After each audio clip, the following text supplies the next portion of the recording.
talk to priests, they'll often tell you, the vows they take or the promises.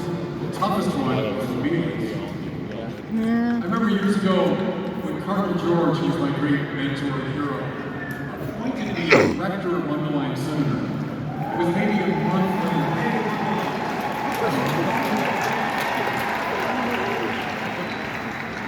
Maybe a month later, there was a big fundraiser, and a lot of the wealthy people were there. The Cardinal was there wearing his cassock like this red cape.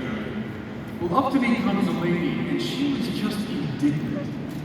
She said, Father Baron, this is the dumbest appointment I've ever heard. You have this ministry, Word on Fire, it's going out around the country, and you're doing your evangelical work, and now they got you out in that little seminary pushing papers around. I think you being a rector is the dumbest decision ever made. And I said to her, there's a little man in a red cape in the next room that can answer all your questions. Like, lady, I didn't decide this. Well, okay, that's priestly obedience, when you really hand your life over to your superior. When I was ordained, I put my hands in the hands of Cardinal Burnby, and I said, I promise obedience to you and your successor. Okay, that's priestly obedience. But, lady, you need to practice the evangelical counsel of obedience too. Now, in what sense? What voice do you listen to? There are so many voices.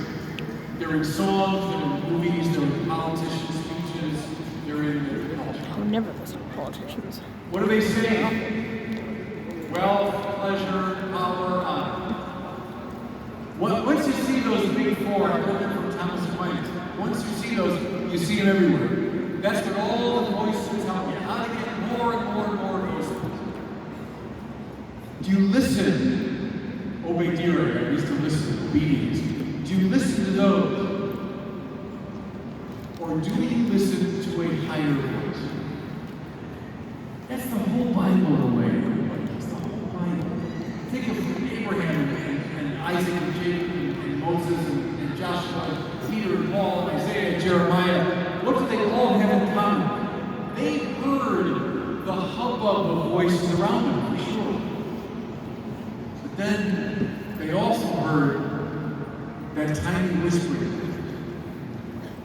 that higher voice, the voice of God. What is that voice? The one that tells you, don't seek after these worldly goods. Do the right thing. Don't seek after what the world tells you. But be a good person. Don't worry about wealth, pleasure, power, honor. Rather, do what God wants you. There's the young people here, listen to me. That's all that matters.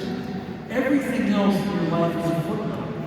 What matters is which voice do you listen to? Obedience, obedire. A great modern telling of this biblical story is one of my favorite movies, Field of Dreams. Do you remember in Field of Dreams when he hears this? Iowans are probably cheering for that. What?